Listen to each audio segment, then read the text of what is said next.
महाजी की सूबेदारी की खबर से लॉर्ड क्लाइव सोचते हैं कि महाजी शाह आलम की मदद जरूर करेंगे, जो कंपनी के लिए खतरा बन सकती है। शाह आलम महाजी की सूबेदारी की खबर से खुश होते हैं, लेकिन मुनीरुद्दीन शाह आलम को महाजी पर इतना भरोसा न करने का मशवरा देता है। महाजी की सूबेदारी की खबर से लाल कुंवर को भी उम्मीद की एक किरण उभरती हुई नजर आती है। माधवराव महाजी और राणे खां को अपनी पत्नी रमाबाई से मिलवाते हैं। रमाबाई महाजी के भजन की प्रशंसा करती हैं, तो माधवराव महाजी से वो भजन गाने का आग्रह करते हैं। माधवराव महाजी को अपने छोटे भाई नारायण राव से भी मिलवाते हैं। घोड़े की दौड़ के बहाने माधवराव महाजी को एक दूर स्थान पर लाते हैं। उस समय महाजी को उनके क्षय रोग का पता चलता है। माधवराव महाजी से कहते हैं कि देश की जिम्मेदारी महाजी जैसे बहादुर वीर के कंधों पर होगी, तो उन्हें अपने क्षय रोग की कोई चिंता नहीं होगी। उज्जैन लौटने पर महाजी अपनी पत्नी जमनाबाई को बीमारी की हालत में पाते हैं। जमनाबाई मंसूर शाह बाबा के पास जाने का आग्रह करती हैं, तो महाजी उसे बाबा के पास ले जाते हैं। बाबा उसे सदा सुहागन रहने का आशीर्वाद देते हैं, लेकिन वहां से लौटते हुए जमुना की हालत बिगड़ती है और वो रास्ते में ही दम तोड़ देती है। जमनाबाई की चिता की अग्नि के सम्मुख मंसूर शाह बाबा महाजी को ऐसी स्थिति में धैर्य और धीरज रखने को कहते हैं। सेनापति महाजी सिंधिया की सूबेदार महाजी सिंधिया की सेनापति महाजी सिंधिया की सूबेदार महाजी सिंधिया की सेनापति महाजी सिंधिया की सूबेदार महाजी सिंधिया की सेनापति महाजी सिंधिया की सूबेदार महाजी सिंधिया की सेनापति महाजी सिंधिया की सूबेदार महाजी सिंधिया की सेनापति महाजी सिंधिया की सूबेदार महाजी सिंधिया की सेनापति महाजी सिंधिया की सूबेदार महाजी। ऐसे अवसर पर जब पुणे, उज्जैन और इंदौर की सेनाएं मिली हैं, मैं आपका हार्दिक स्वागत करता हूँ। पधारिए। सूबेदार महाजी सिंधिया की सेनापति महाजी सिंधिया की सूबेदार महाजी सिंधिया की सेनापति महाजी सिंधिया की सूबेदार महाजी सिंधिया की सेनापति महाजी सिंधिया की सूबेदार महाजी सिंधिया की सेनापति महाजी सिंधिया की सूबेदार महाजी सिंधिया की सेनापति महाजी सिंधिया की।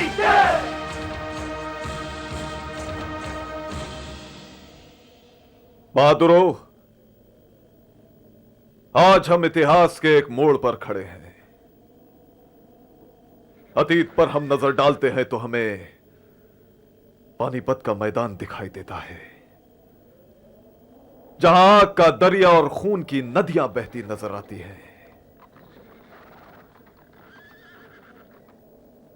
कोई 10 साल पहले अहमद शाह अब्दाली ने विदेश से आकर हम पर आक्रमण किया था।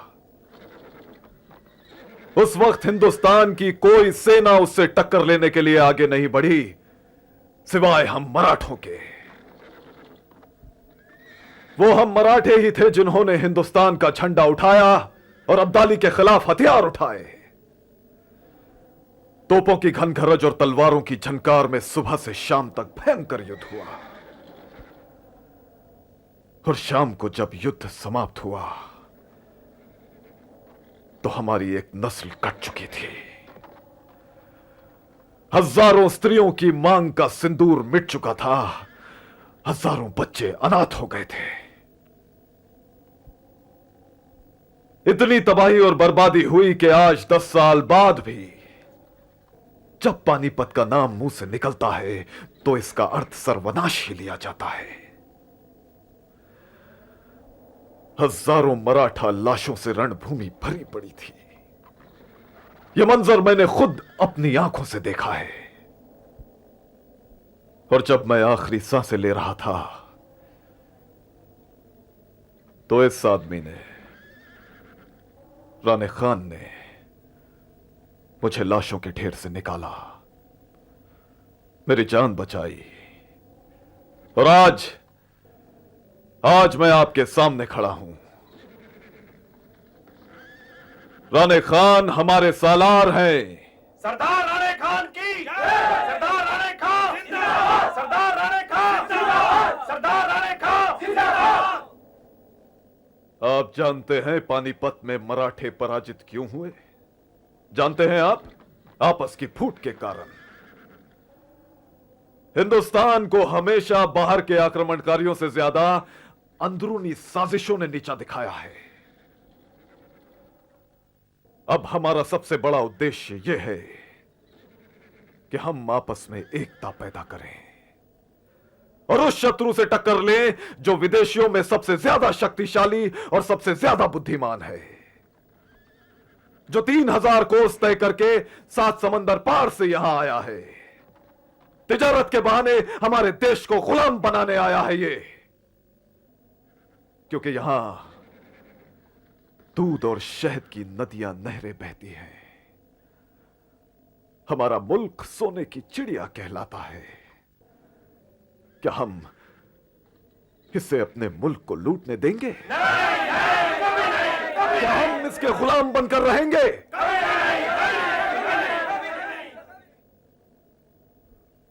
हम विदेशियों से मुकाबला तभी कर सकते हैं जब हमारी केंद्रीय सरकार मजबूत हो, और केंद्रीय सरकार को मजबूत करना हमारा परम कर्तव्य है। इसके लिए सबसे पहले हमें शहंशाह शाह आलम को इलाहाबाद से ले जाकर दिल्ली के तख्त पर बिठाना होगा। बहादुरों, आज हम अपने आप से वादा करते हैं हम अपने आप से कि पानीपत फिर कभी नहीं होगा। हिंदुस्तान जिंदाबाद! हिंदुस्तान जिंदाबाद! सूबेदार माची सिंधिया की जय! सूबेदार माची सिंधिया की जय! सूबेदार माची सिंधिया की जय! सूबेदार माची सिंधिया की जय! सूबेदार माची सिंधिया की जय! सूबेदार माची सिंधिया की जय! सूबेदार माची सिंधिया की जय!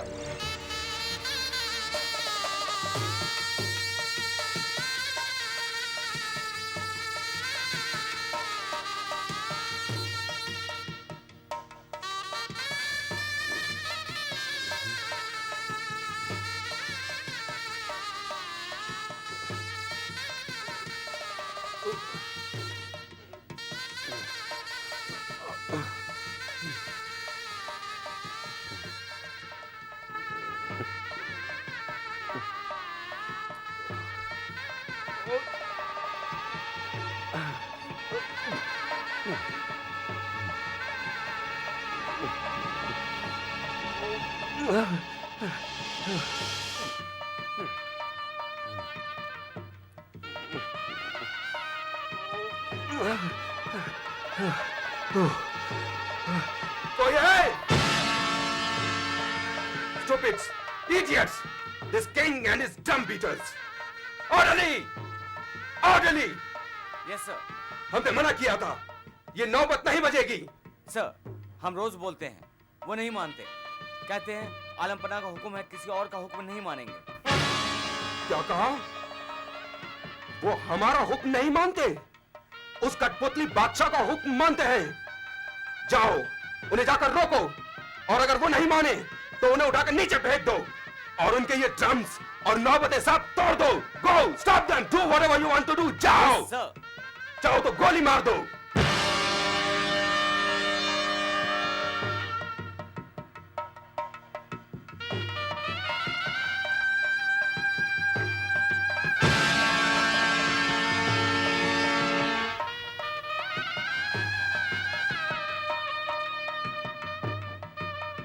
बंद करिए बकवास, भाग जाओ यहां से, और दोबारा यहां कदम रखा हाथ पैर तोड़ दिए जाएंगे।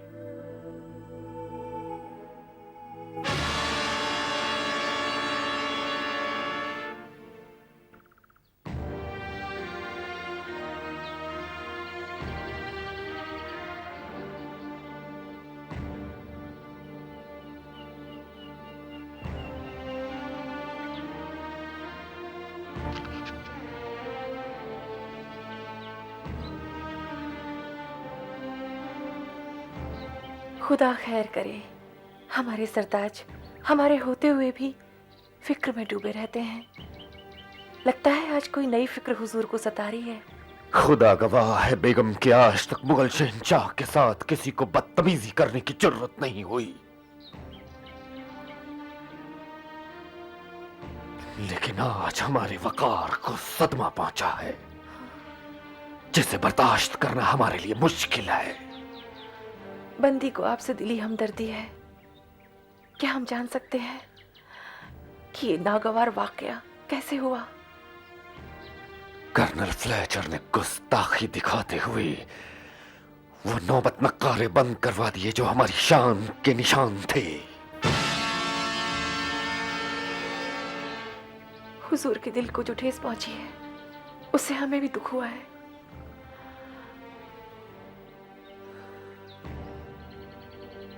हम अपनी जिंदगी के बारे में सोचते हैं बेगम, तो उसे दुख से भरपूर पाते हैं। अब्बा जान मरहूम के बेदर्दाना कत्ल, मोहतरमा अम्मी जान से इतनी लंबी जुदाई, दिल्ली से 11 साल की दूरी, बक्सर के जंग में हमारी शिकस्त और यहां इलाहाबाद में हमारी नजरबंदी। आपसे मेरी इल्तिजा है कि जो कुछ गुजर गया वो गुजर गया, उसे भूल जाइए। अंधेरे के बाद उजाला होता ही है, ये कुदरत का कानून है। मायूस ना होइए, उम्मीद बांधे रखिए, आने वाला दौर आपका सुनहरा दौर होगा। यही सोचते सोचते तो यहां दिन, महीने और साल गुजरते जा रहे हैं बेगम। या खुदा, खुदा ही जाने कि हम मुगल शहंशाहों के वारिस और दिल्ली के तख्त के मालिक बनेंगे भी या नहीं। इंशाअल्लाह जरूर बनेंगे। इन फिरंगियों से तो कोई उम्मीद रही नहीं कि ये हमें दिल्ली ले जाएंगे। अगर कोई उम्मीद की जा सकती है तो सिर्फ मराठों से, और वो भी महाजी सिंधिया से। हाँ बेगम,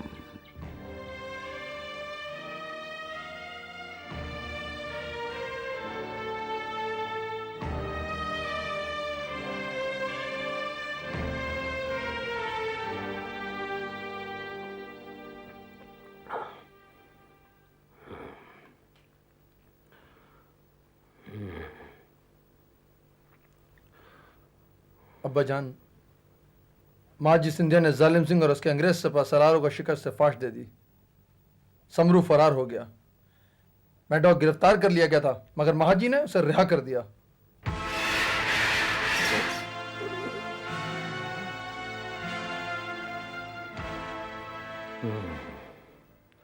अब महाजी सिंधिया, तुकोजी होलकर और गणेश रामचंद्र वगैरह अपनी फौज के साथ मथुरा में हैं। महाजी सिंधिया ने मथुरा में एक हवेली ले ली है, उसी में रहते हैं। मथुरा से इलाहाबाद जाना या दिल्ली आना अब उनके लिए और भी आसान हो गया है। तब तो वो रोहिलखंड पे भी हमला कर सकते हैं। उन्होंने हमसे इंतकाम लेने की कसम खा रखी है। अब्बा जान, आपकी इजाजत हो तो अपने लश्कर को तैयार रहने का हुक्म दे दिया जाए। नहीं नहीं, देखो बेटा, हम तो जंग कर नहीं सकते हैं और तुम अभी इस लायक नहीं हो कि महाजी से जंग कर सको। अब तो महाजी एक जख्मी शेर की तरह हम पर हमला करेंगे। जब आदमी को इंतकाम लेना होता है तो उसकी ताकत 2 गुनी हो जाती है। महाजी को तो हमसे 2 गुना इंतकाम लेना है, एक अपने भाई दत्ता जी का और एक पानीपत का। बुढ़ापे और बीमारी के साथ बुजदिली ने भी आपको आ घेरा है। भागो मत, हम तजर्बे और सियासत की बात कर रहे हैं। महाजी सिंधिया से मुकाबला करना उन जैसे बच्चों का खेल नहीं है। देखो बेटे, जब दुश्मन को शिकस्त ना दे सको तो उससे मिल जाओ। हम मराठों को अपनी दोस्ती का सब्ज बाग दिखाएंगे जिसकी उन्हें जरूरत है, और महाजी सिंधिया की शराफत को ललकारेंगे जिसकी हमें जरूरत है। वो किस तरह? तुकोजी होलकर से हमारे ताल्लुकात अच्छे हैं ही। वो हमारे मुंह बोले भाई हैं। हम उनके जरिए महाजी को एक खत भिजवाएंगे। यूसुफ खान जी हुक्म दीजिए। जाओ, कलम दावत और कागज लेकर आओ। हम महाजी सिंधिया को कि खत लिखवाएंगे। जो हुक्म।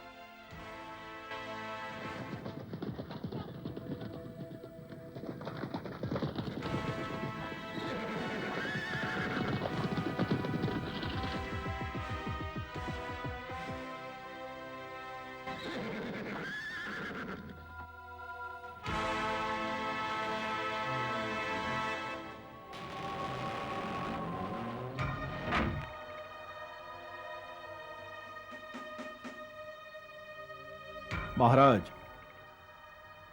और राने खान। महाराज तुकुजी होलकर और नजीब खां के सालार यूसुफ खां आए हैं।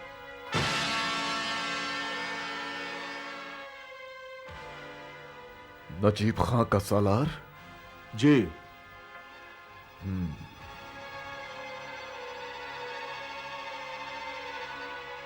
आने दो। जी बहुत अच्छा।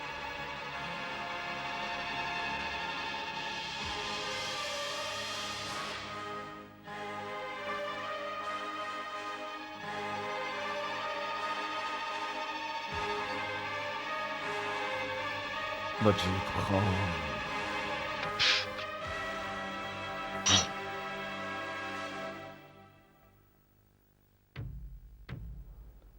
आदाब। प्रणाम। प्रणाम। महाराज, ये हैं यूसुफ खान। नजीब खान साहब की ओर से आपके लिए एक पत्र लाए हैं। लीजिए हुजूर। राने खान जी। पढ़ो। जनाब महाजी सिंधिया तस्लीम, मुझे यह बयान करते हुए मसर्रत होती है कि मैं मराठों से दुश्मनी मोल लेना नहीं चाहता। मैं अपनी पुरखुलूस दोस्ती का हाथ आपकी तरफ बढ़ाता हूं और वायदा करता हूं कि मैं उत्तरी और पूर्वी हिंदुस्तान में मराठों के मंसूबों को पूरा करने में पूरा पूरा साथ दूंगा। शहंशाह शाह आलम का तख्त ताज बहाल करने में मैं आपकी मदद करूंगा। मैं आपके खोए हुए इलाके वापस हासिल करने में भी आपके साथ रहूंगा।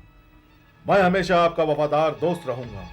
मेरे लायक जो भी खिदमत हो उसके लिए मैं हाजिर हूं। मुझे उम्मीद है कि आप मेरी पेशकश कबूल करेंगे।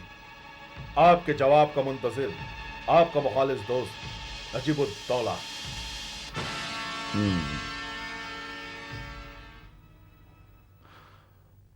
यूसुफ खान, अगर आप बुरा ना माने तो बराबर के कमरे में तशरीफ रखिए। हम तुकुजी होलकर से कुछ मशवरा करना चाहते हैं। जो हुक्म। राने खान जी। इन्हें आदर के साथ मेहमान खाने में ले जाओ और सत्कार करो इनका। जी बहुत अच्छा। चाहिए। आइए। बैठिए। इतने दिनों नजीब खां को दोस्ती की नहीं सूझी। जब हम रोहेलखंड से इतने नजदीक मथुरा पहुंच गए हैं, तब उन्हें हमारी तलवार अपने सर पर लटकती नजर आई और घबराहट में उन्होंने दोस्ती का हाथ बढ़ा दिया। लेकिन तुकुजी होलकर, हम एक सांप से दोस्ती नहीं करेंगे। हमें दत्ताबा के कटे हुए सर की सौगंध। हम दत्ताबा का बदला जरूर लेंगे। क्षमा कीजिए महाराज, नजीब खां से बदला लेना आपका जाती मामला है, लेकिन उनसे दोस्ती करना मराठा सरकार की नीति का मामला है। हम आपसे सहमत हैं। हमारी हानि में अगर मराठा सरकार का लाभ है तो हम कुर्बानी देने को तैयार हैं, और अगर इसमें मराठा सरकार का लाभ नहीं है तो हम नजीब खां को अपनी सौगंध पर बलि चढ़ाकर रहेंगे। इसमें मराठा सरकार का लाभ है या नहीं, इसका फैसला कौन करेगा? श्रीमंत पेशवा माधव राव, इस विषय में वो जो भी फैसला करेंगे हमें स्वीकार होगा।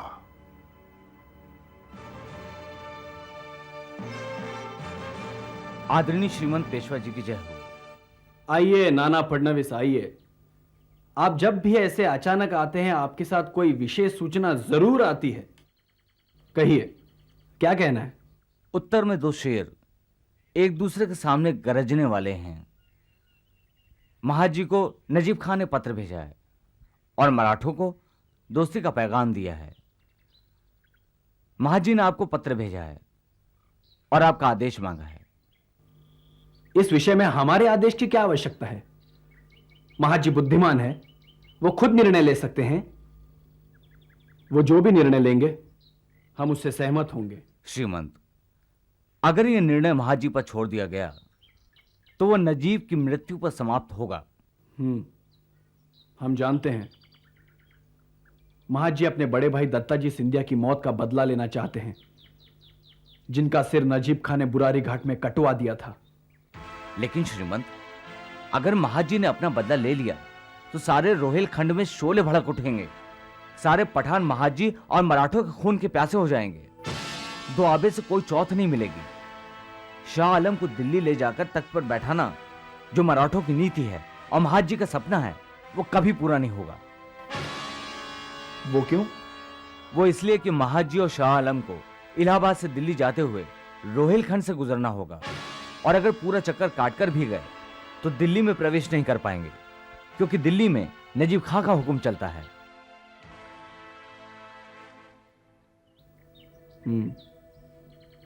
तो इसका मतलब यह हुआ कि महाजी को अपना बदला लेने की बात भूलनी पड़ेगी।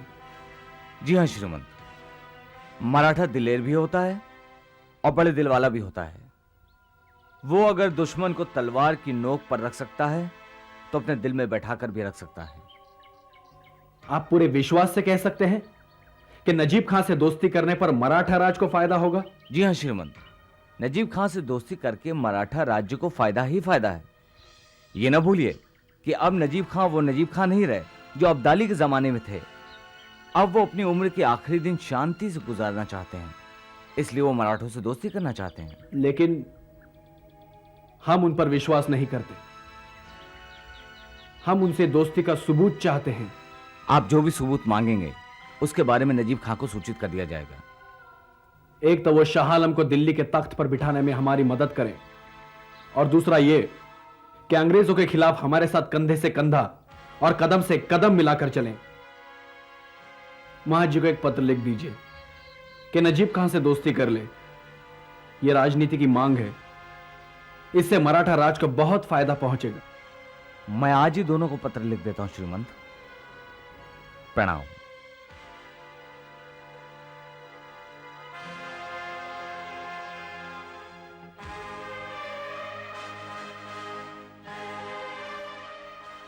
महाराज, पुणे से श्रीमत माधवराव पेशवा जी का खत आया है। लिखा है, आप नजीब खां से दोस्ती कर लीजिए, ये राजनीति की मांग है। नजीब खां से दोस्ती राजनीति की मांग है। राजनीति की मांग जो दुश्मन को दोस्त और दोस्त को दुश्मन बना देती है, पाप को पुण्य और पुण्य को पाप में बदल देती है, विष को अमृत और अमृत को विष की जगह प्रयोग करती है। महाराज, आप राजनीति को अच्छी तरह समझ गए हैं, ये आगे आपके काम आएगी। बहुत काम आएगी राणे खान, और बहुत जल्द। साफ पता चलता है कि श्रीमंत पेशवा को नाना फडणवीस ने हमसे जलकर गलत सलाह दी है। अब हमें नाना फडणवीस और नजीब खान के साथ एक ही वक्त में निपटना होगा। महाराज, तुकोजी होलकर भी तो हैं। समझ में नहीं आता वो नजीब खां का पक्ष क्यों ले रहे हैं। लगता है वो अपने आप को मल्हारराव होलकर से कम नहीं समझते। तुकोजी होलकर वही आदमी है जिसने सेनापति बनने के बाद महाराज से कहा था वो इनका आभारी है। रहने दो राणे खान, तुकोजी होलकर को दोष मत दो। हर आदमी का एक मतलब होता है, एक गरज होती है। सेनापति महाराज की जय हो। मैं उज्जैन से आया हूं। बड़ी बाई सरकार बीमार हैं, आपको याद करती हैं। क्या कहा? मां साहब बीमार हैं? जी हुजूर।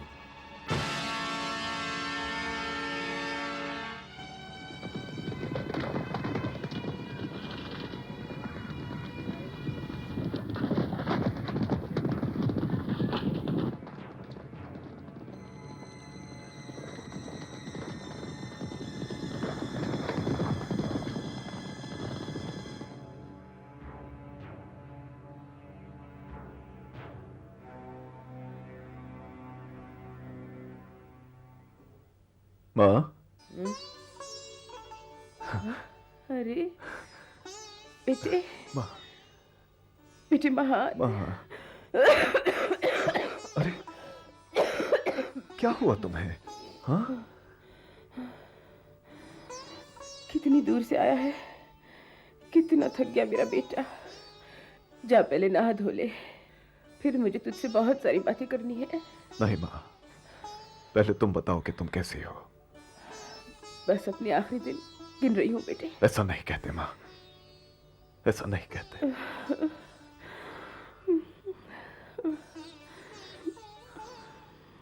अच्छा कहो, क्या कहना चाहती हो? बेटे, तुम्हें लक्ष्मी याद है? हाँ। तुम यहाँ नहीं थे, युद्ध पर गए हुए थे, घर बहुत कम आते थे। तब लक्ष्मी को एक बेटी हुई थी, बाला। उसको जन्म देते ही लक्ष्मी की मृत्यु हो गई। फिर बाला की नाना नानी उसे अपने साथ गांव लेकर गए। अब मैं बीमार अकेली थी तो मैंने उसे बुला लिया। बाला पूरे 16 साल की हो गई है बेटे। क्या? बाला 16 साल की हो गई? आओ बेटी।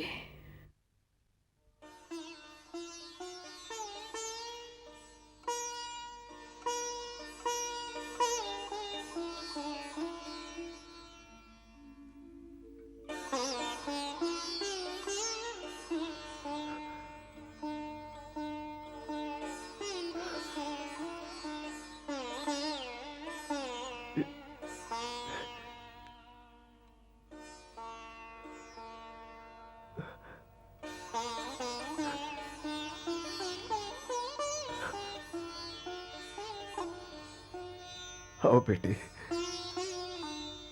आओ।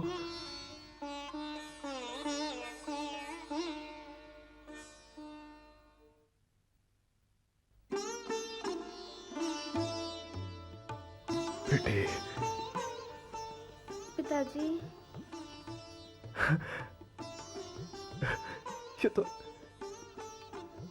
ये तो बिल्कुल लक्ष्मी जैसी है, बिल्कुल अपनी माँ जैसी। बाला, मेरी बेटी। पिताजी। मेरी बेटी।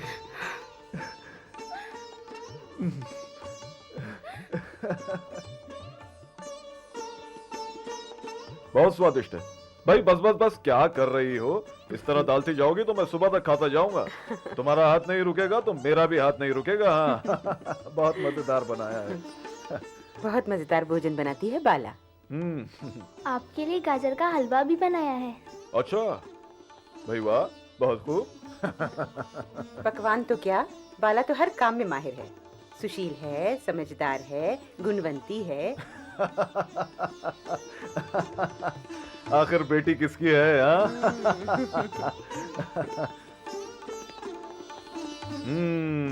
मजा आ गया। जीती रहो बेटी। दादी माँ, अब आप भी भोजन कर लीजिए। हम दोनों ही कर लेते हैं बेटी। जी अच्छा।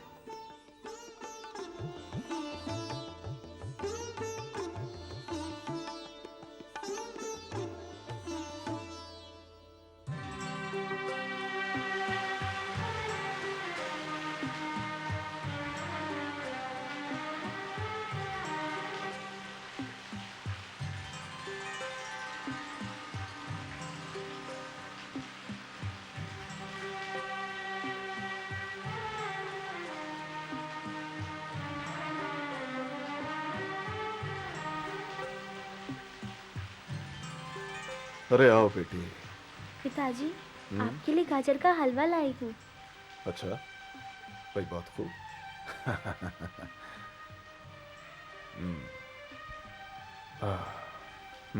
बहुत स्वादिष्ट है।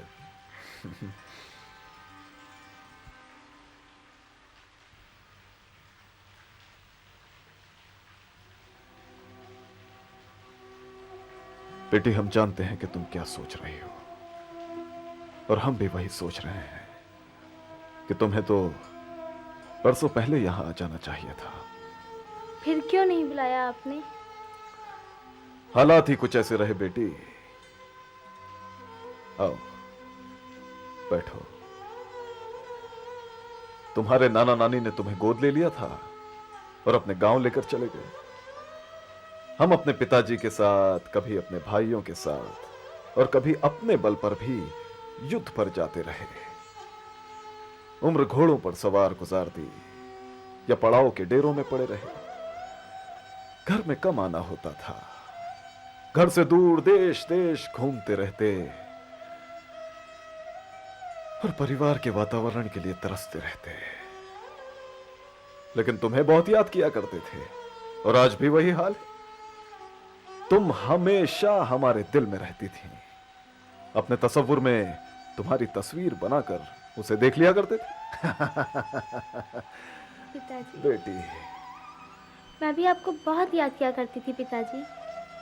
सोचती रहती मेरे पिताजी कैसे लगते होंगे, कैसे होंगे, कहाँ होंगे, क्या कर रहे होंगे। मैं कब उनसे मिलूंगी, मैं उन्हें पिताजी कहूंगी और वो मुझे बेटी कहेंगे।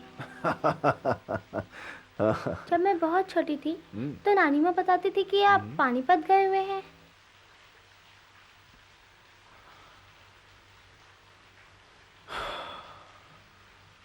हर बात का एक समय होता है बेटे।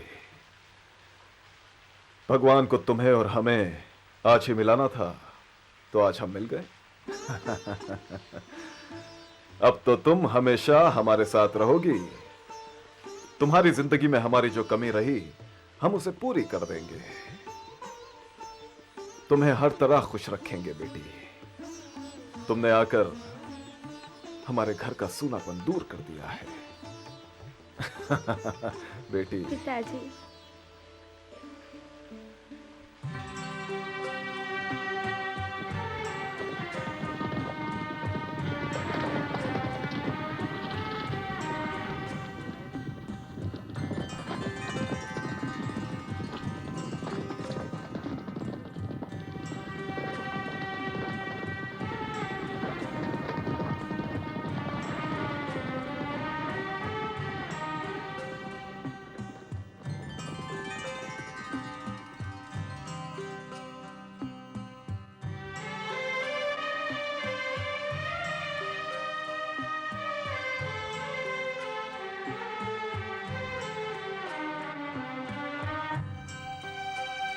आओ मां।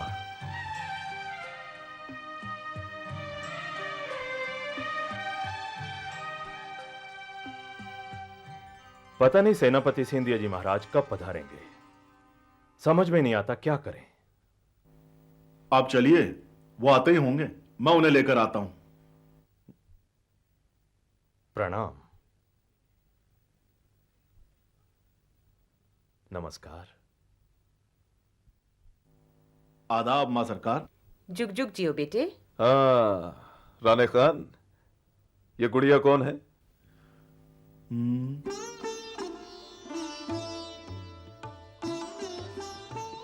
महाराज, ये हसीन दोशीजा मेरी कोई रिश्तेदार ही हो सकती है।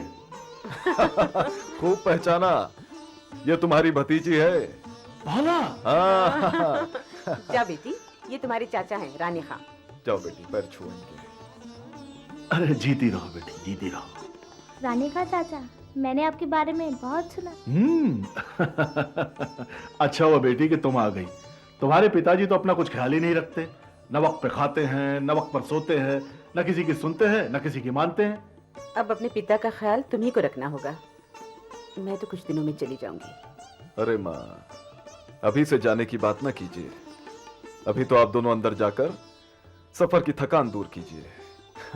जाइए। ये लो बेटी।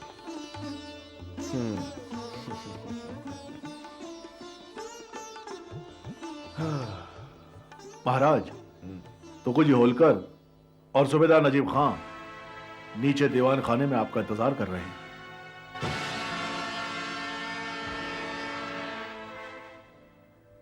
नजीब खान जी। चलो।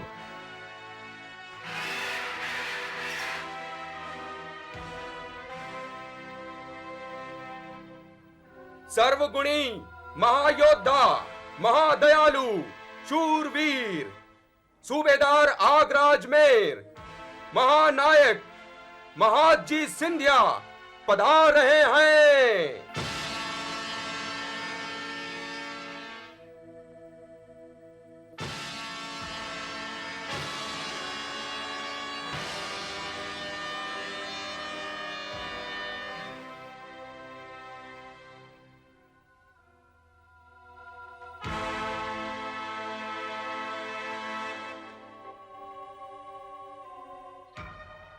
आदाब।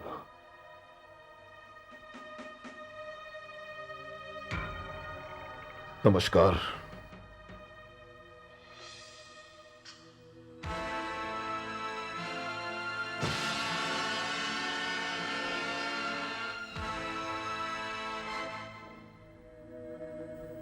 आपकी खिदमत में कुछ नाचीज तोहफे पेश करता हूं।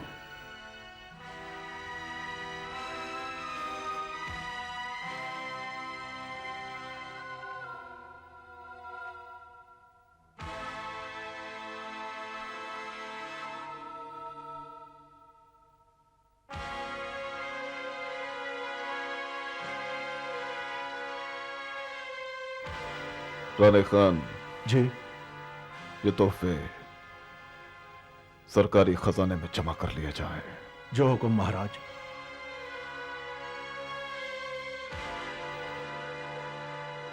ये मेरा बेटा है, ज़ाब्ता खान। आदाब। पिताजी बैठिए।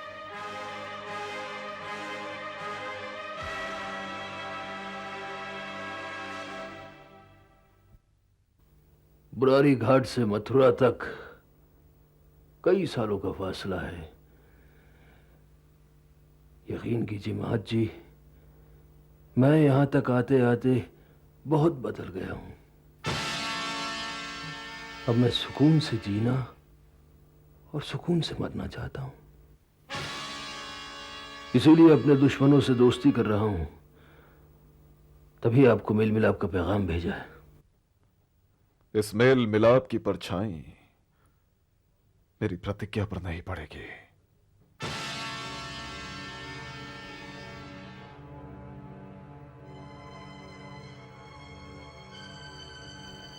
मैं हाथ जोड़कर आपसे दरख्वास्त करता हूं, अपनी प्रतिज्ञा को भूल जाइए। दत्ता जी के कत्ल पर मैं बेहद शर्मिंदा हूं महाज जी। तहे दिल से अपनी खता की आपसे माफी मांग रहा हूं। अपने काका मल्हार राव होलकर का बेटा समझकर मुझको माफ कर दीजिए। उनकी रूह को खुशी होगी। वो होलकर काका की आत्मा हो या दत्ताजी सिंधिया की, उनको किस तरह से खुश किया जाए यह हम अच्छी तरह जानते हैं नजीब खान। नजीब खान साहब, अब जब आपने सच्चे दिल से माफी मांगी ली है तो महाजी सिंधिया इस पर ठंडे दिल से गौर करेंगे। अब्बा जान, आप यहां आने का अपना मकसद बयान करें। महाज जी साहब, कलम में वो बात नहीं होती है जो ज़बान में होती है। खत लिखने के बजाय अपना खुलूस और अपनी दोस्ती का यकीन दिलाने के लिए हम खुद चले आए हैं। आज से हम मराठों के दुश्मनों को अपना दुश्मन और उनके दोस्तों को अपना दोस्त समझेंगे। मराठों के फायदे को अपना फायदा और उनके नुकसान को अपना नुकसान समझेंगे। मराठा लश्कर के कदम जिस तरफ उठेंगे, हमारे लश्कर का कदम भी उधर ही होगा। पुणे से कलकत्ते तक, इलाहाबाद से दिल्ली तक।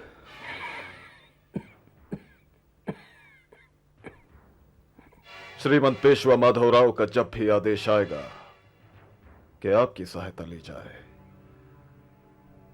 हम आपको सूचना भेज देंगे। बीमार हूं, थक गया हूं। आपकी इजाजत से अपने खेमे में आराम करना चाहूंगा। बाकी बातें मेरी तरफ से तो कुछ होलकर आपसे कर लेंगे।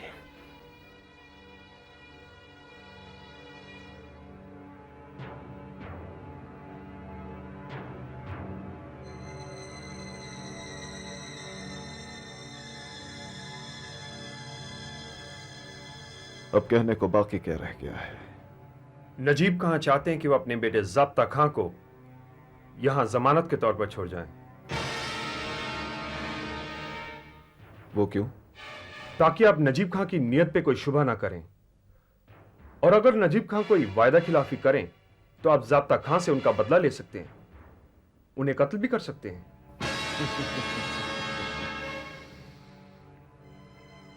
हमें नजीब खां की तरफ से कोई जमानत नहीं चाहिए। आप समझे कि इसमें नजीब खां की क्या चाल है? जब शाह आलम को पता चलेगा कि उनके दुश्मन नजीब खां का बेटा हमारे पड़ाव में है, तो वो हमसे बदगुमान हो जाए। लेकिन जब शाह आलम को इलाहाबाद किले से निकालने के लिए नजीब खां का लश्कर भी हमारे साथ चलेगा, तो शाह आलम की गलतफहमी दूर हो जाएगी। ज़ाब्ता खां को आप अपने पड़ाव में अपनी सुरक्षा सेना की निगरानी में रखिए। अगर उन्हें कुछ हो गया तो आप जिम्मेदार होंगे तो कुछ